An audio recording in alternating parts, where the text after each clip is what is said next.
Hello. 2014 has been a great year for us all and for all our special places. By working together, we have achieved so much. We welcomed millions of visitors to our stunning countryside and cared for some of Europe's and the world's most precious habitats. The sun came out just when we needed it to, and we've had more visitors than ever before. We've opened many of our places for 363 days a year. And others have either been reopened or transformed. Every ranger, forester and gardener plays a key role in the delivery of the Land Outdoors and Nature programme. Our London programme has appealed to a whole new younger audience. Our volunteers have given their time, energy and passion. And together we've delivered some really strong results against the Trust's strategic priorities. There have been some great energy saving initiatives at White Cliffs and Cliveden, plus a new tracker tool. Our visitor-facing membership, retail and catering teams have just kept on smiling and delivering outstanding results. Our Let to State programme is realising its potential. And we also had a new regional director. And I'm delighted to be here. I'm so proud of everything that you've achieved in the region in 2014. I've been getting myself out and about since I arrived, and I've been bowled over by everything that you're doing and the passion that I see everywhere that I look. There are so many special moments. The play trails at Box Hill, the underground shelters at White Cliffs, Breakers Yard Garden, pop-up Balfron Tower, the World War I exhibition at Scotney, the marvellous programming at Mottisfont, and the chance that I got to work alongside some of the team in the shop at Sissinghurst. We've rolled out Cookbook, we've finished some major Let to State work, and we've seen our visitors really start to appreciate the fact that we're open 363 days a year. And to top it all, we launched our first Laser Awards. It was a perfect way to pause and to take time and to celebrate some of the wonderful things that are happening across our region. Thank you so much for everything that you did to make 2014 such a successful year. We will have welcomed more than 5 million visitors to our properties. We'll finish just ahead of budget, and we've grown our membership significantly. 2015 will be an even more exciting year. We'll see SSP really rolling out. Some of you will get new tills, there'll be a new finance system, and many of you will get the tools that you need to really understand our members and our visitors so that you can give them an even greater service and an even better experience. We've got a new 10-year strategy that some of you may have heard about in Dame Helen's Christmas message, or at the various conferences last year, or from your general manager locally. Firstly, that's about our core purpose, making sure that we're looking after our wonderful houses, collections and countryside as well as we possibly can. That means sorting out our backlog and investing where we need to. It's also about doing our bit to make sure that we've got a healthier, more beautiful natural environment, starting in our own backyard, looking after our own land as well as we possibly can, as well as partnering with others to create large-scale habitats and landscapes. We need to really engage people with what we do, give them experiences at our houses and in the countryside that really move and teach and inspire them to love our special places and give them an understanding of what we do. Lastly, we need to think beyond our boundaries, go back to the vision of our founders and think about people who live in towns and cities and how we can help them enjoy the green spaces and the heritage around them. We're leading the way in all of these. One of the things I love about this region and our teams is how bold and innovative we are. We're always up for doing something differently. We have to be. Here's a few examples of us doing just that in London and South East.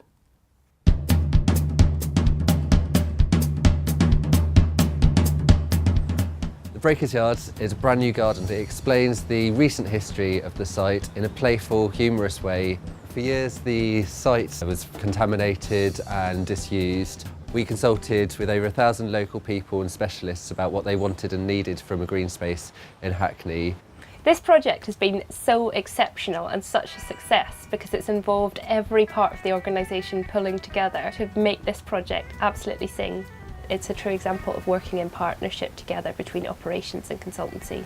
If you come to the Breakers Yard, you'll see a double-decker caravan with a historic palace interior, sustainable water feature that takes grey water from the roof of Sutton Place all the way through a play feature and into the historic well, indigenous and edible planting in car trailers.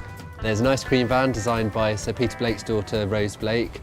We had to step outside our comfort zone and work together in new, exciting and innovative ways to enthrall and excite our visitors and keep them coming back for more. The launch of the Breakers Yard is an opportunity for local people to show their passion for this brand new space. It was a really colourful, vibrant day that started the Breakers Yard in true style.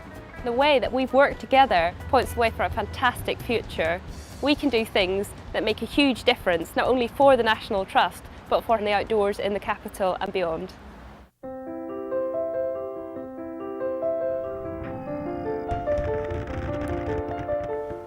The exhibition Arthur's War really came from the discovery of a black metal trunk in our attics, and inside it we found a collection of Arthur Hussey's war diaries, letters home to his family members, maps, battle plans and secret documents. The exhibition opened on the 9th of October and it runs until the 22nd of March 2015. Here in the library, something we've done that's very different that we've never done before. We've actually created a full facsimile of all of the documents that are in that box. I've got one of them here, so this is a facsimile diary written in Arthur's own handwriting that we've had created. I think it says that we're trying to be more open and engaging and allowing people to see what we've got rather than just hiding them away in our attics and our cupboards.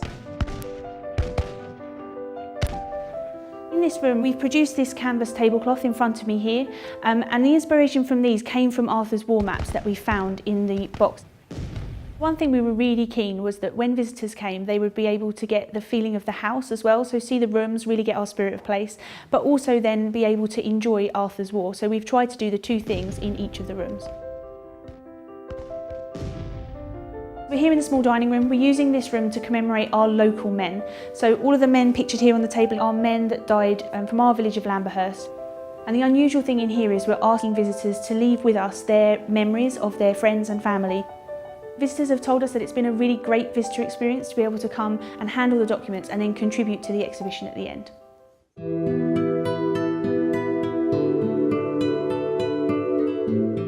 In January we opened Mr. Turner, an exhibition which will be on for 2 months and is a commemoration in many ways of the film which was partly made here by Mike Leigh. The film really represents the most significant cultural event here since Turner himself was in the house in the 1830s. Well, when you're in a place like Petworth, you really do experience some kind of magic, and Petworth is such an extraordinary and rare and rarefied place, and it's so specifically still as Turner would have experienced it.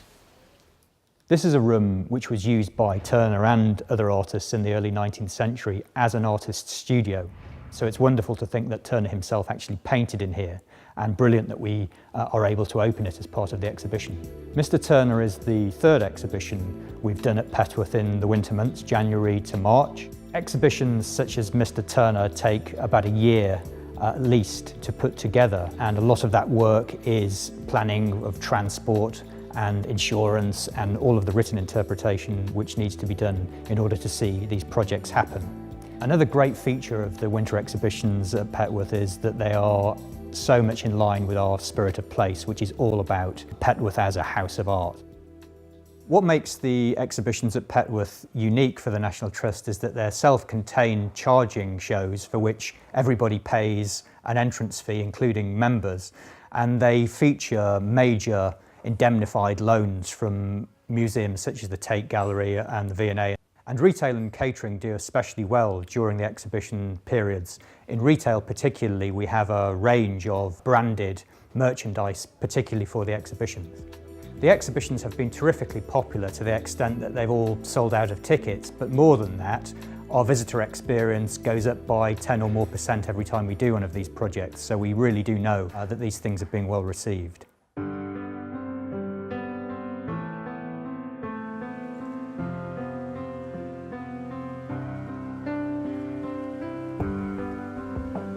This is one of the buildings on Court Hill Farm in Slindon. We had a great opportunity here to do something a little bit different. We had a very generous bequest from a gentleman called John Springthorpe Hunt, and he allowed us to buy back this 350-acre farm, 11 cottages and the farmhouse. We had to think hard about what we wanted from this farm. More biodiversity, better farming, more public access. so we advertised to find someone whose dreams would meet ours. It'll be great to be actually on the farm and in amongst it.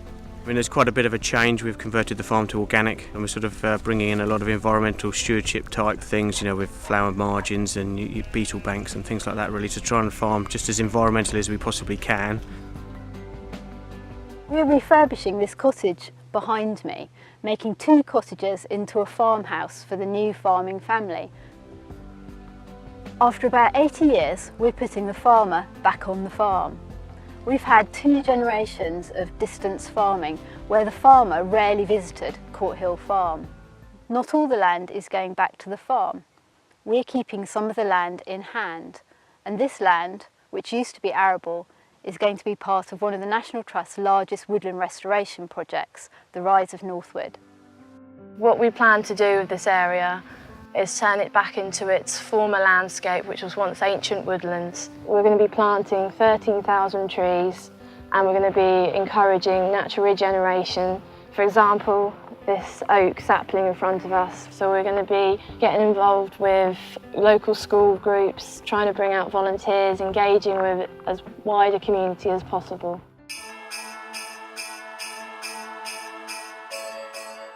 So we're here today with Louise to see the Nutcracker Christmas at Mottisfont. We're trying to move away from these one-off 2-day or 2-weekend events to something like here at Mottisfont, where you've got a big 6-week programme. But it's not just Mottisfont. There's been some great Christmas experiences that I've seen over at the Vine. I took my little son over to Stand End to see Santa in the woodland there. And it's not just indoor properties. You can go and cut your own Christmas tree at Hindhead Commons as well. I think what we've learned from a number of properties, not least Mottisfont, is that you've got to start early. You know, you need to be starting this in January, February. You need to start that work with partners, with the entire property team as well. So, yeah, I'm looking forward to you telling us a bit more about how you did it here at Mottisfont. Absolutely. We've learnt things from lots of other properties too, but I guess we now have a sort of set of key things that we always try to do to put together our Christmas offer that we think have really helped us do something that keeps people wanting to come back every year.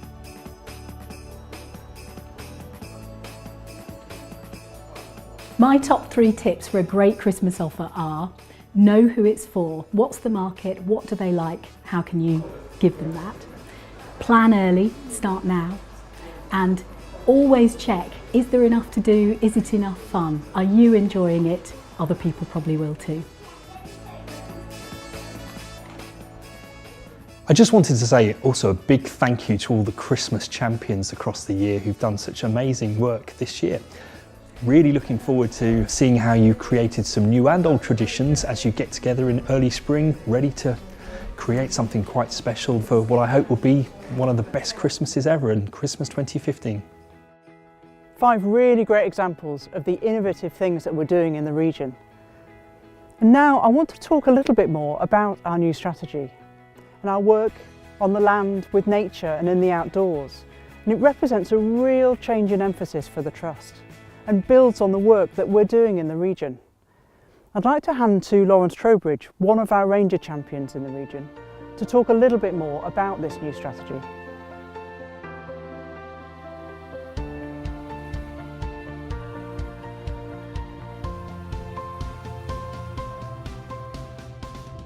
We're here in the northern end of the Ashridge Estate on the Ivinghoe and Pitstone Hills, and this is the largest remaining swathe of chalk grassland in the whole of the Chilterns. Even now, in the middle of winter, as many as 30 plants growing within a single square metre.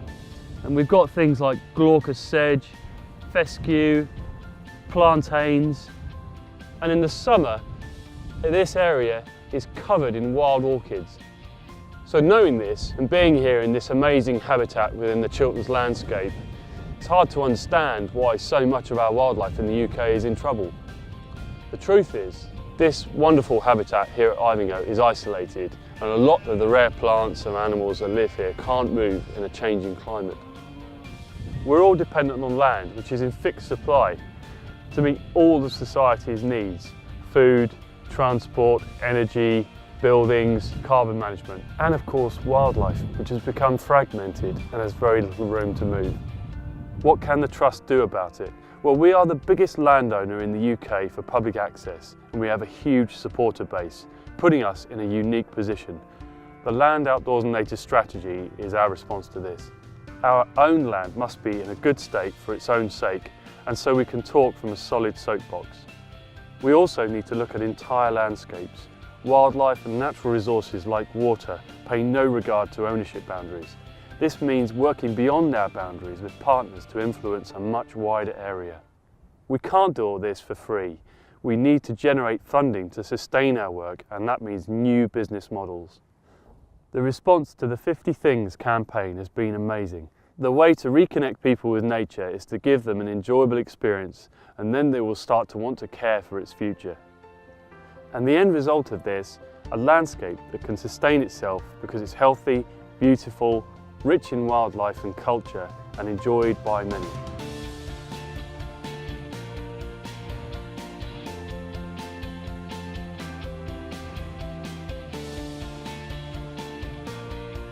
There are over 150 dedicated rangers in our region alone, caring for Europe's and even the world's most precious habitats. We welcome millions of visitors to our outdoor places every year. That's something we can all be really proud of. The Land, Outdoors and Nature strategy is the licence to continue the great work like this that we already do, but to go much further.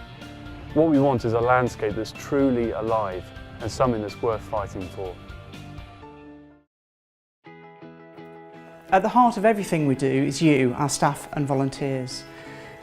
We really want to be the region where you want to come and work, where you get the opportunities to thrive. At the end of the day, it's what you do and how you do it that truly inspires our visitors and our supporters and helps them engage with what we do and understand why we love the places we love and why we do what we do, our cause. So let's have a look and see what our visitors think of what we're doing in the region. When I think of the National Trust, I think about our heritage, our culture. Organisations like the National Trust do a very important job. Well, it's fantastic for us to get the kids out, exercise them, and they enjoy the cafes as well. It's good to be outdoors, have good fresh air and enjoy the nature. I'm very impressed by the National Trust, particularly coastal areas. The really nice thing about it is that you can go to so many different places at so many different times of the year. Lots of choice, lots of different places to see. Yeah, it's exciting. As you get an annual membership with National Trust, every time you come it feels like it's free, which is really fantastic. It's given us a whole new opening in life. What great comments from our visitors. At the end of the day, that is what it's all about, giving them the best possible service and the best possible experience at our special places. We're a huge region, with a vast array of people, 1,200 staff, 16,000 volunteers, all different backgrounds, different ages. I'm constantly amazed and moved by how deeply people, our staff and our volunteers, feel about the places that they work. Here's just 3 people telling us what motivates them to want to share their special places with as many visitors as possible.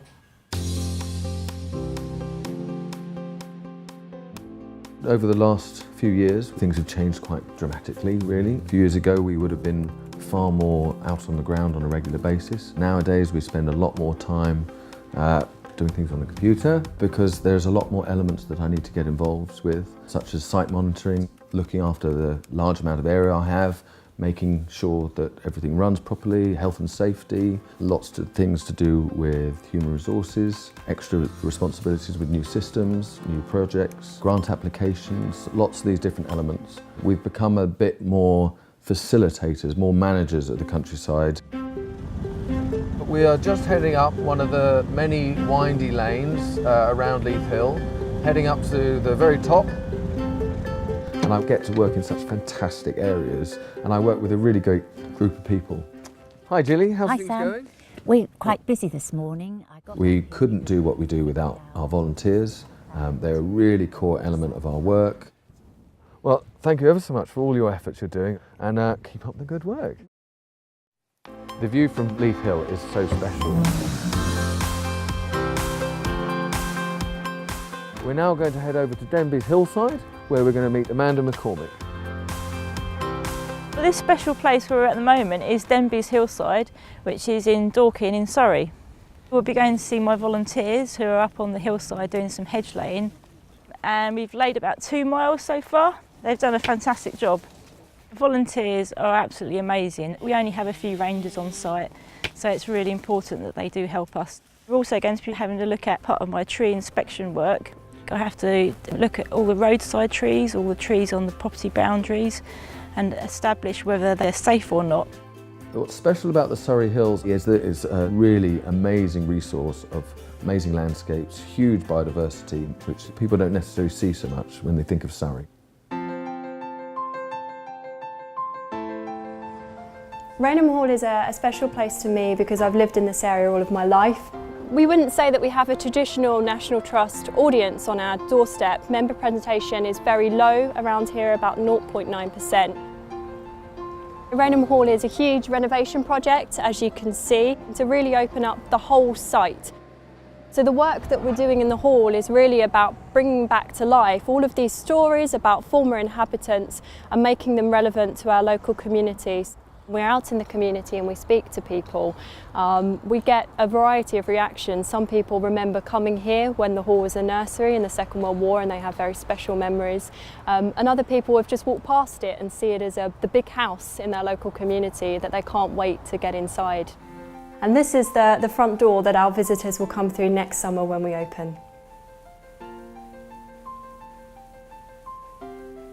I visited the house a couple of times before joining the project here, and it has so much potential. Not only is it a beautiful Georgian house, but it's got so many interesting spaces and layers of history that there's a real interesting story to tell here. So we're working hard to make our local audience have a real sense of ownership here. We want Rainham Hall to be their big house, and so that they always feel welcome here. It's very exciting that the National Trust have taken this property on in this area. The local community are really rallying round because we've had many donations of plants for our garden here, and they've all seemed very keen to help us out and to make it as special as possible. I just think so many people in Rainham are so looking forward to it. It's such a beautiful place to visit, and we want them to come and see us. Standon is special to me because it's such a wonderful garden. When I came here 13 years ago, there was very little known about the place. Every day there's something new to discover, and it's a place which really connects with our visitors. Well, this is Goose Green, which has always been the heart of the property. It was very important to the Beales that you arrived through a working part of the property, and now it's where all our visitors arrive, and it's where we hold fairs and events. Margaret Beale, who created the garden here, was very innovative, and we would like to continue her legacy and her spirit by keeping the garden inspirational. This was the original rose garden where Margaret Beale trialled all sorts of different roses. But in the last year we've done lots of clearing work, revealed the rose beds, the iris beds, and most importantly of all, I think, the pond where the Beale children used to swim. Once we've got the pond relined, we're hoping to have days when we'll allow visitors to come and swim. Well, this is the kitchen garden, which is one of my favourite parts of Stand End. Over the last few years, we've really expanded it, and we produce fruit and veg for our cafe and for visitors to buy as well. Volunteers that work for the National Trust are really what keeps all of the properties going, and certainly here at Stand End, there is no way we could do a quarter of what we do without them.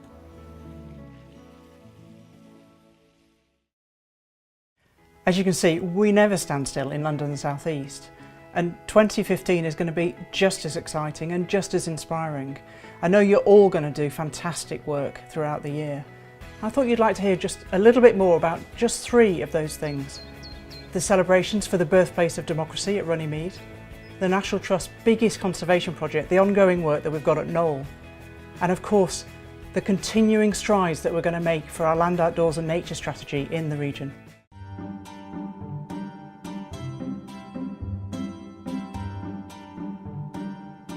"2015 is a wonderful year for Runnymede. It's the 800th anniversary of signing of the Magna Carta.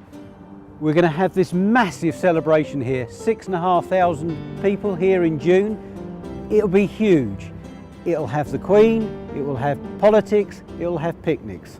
On that day, the culmination of it is the first part of our legacy into the future, with Hugh Locke unveiling a new art commission that will be here hopefully forever.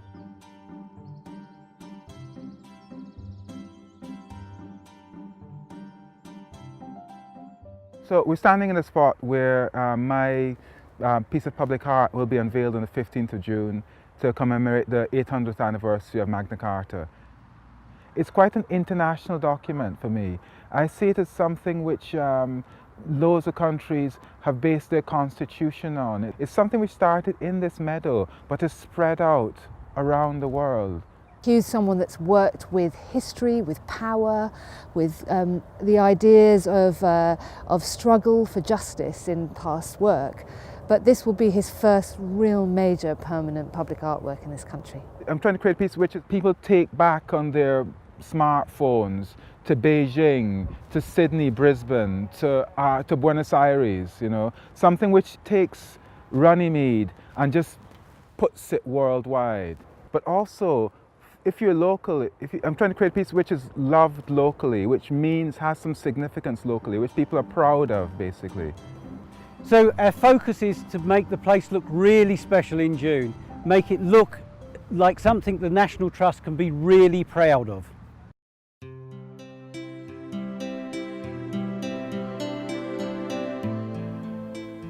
It's a huge project. It's the biggest conservation project in the Trust at the moment. We're 3 years in and we've got another 5 years to go. We're working in an amazingly collaborative way, both inside and outside of the organisation. We're working with our regional colleagues, with our national specialists, but we're also working with a huge range of people outside. We're opening our new visitor welcome, which will be a real step change in our visitor experience here. We've got a new bookshop cafe opening, which is a new commercial offer. The studio, which is a £4 million project, will be finished towards the end of next year. And we also start work on the showrooms, which is another £4 million project. In 2015, I'm really looking forward to opening the new visitor welcome at Knoll and telling some new stories about a house that's been open for a long, long time. The volunteers are busy going through papers, photographs, finding out all of the kind of things that we'll be able to put on display for the first time for our visitors. One of the lovely things about this project is that we have been drawing on specialist expertise, and at the moment we've got some conservators who specialise in historic upholstery visiting the house from Hampton Court, who are looking at ways we can present our ancient furniture better and actually ensure that it survives for the next 100 years for everyone to enjoy. The region can be absolutely proud of this project. It's just one of the most fantastic projects and it's an absolute flag bearer for the region.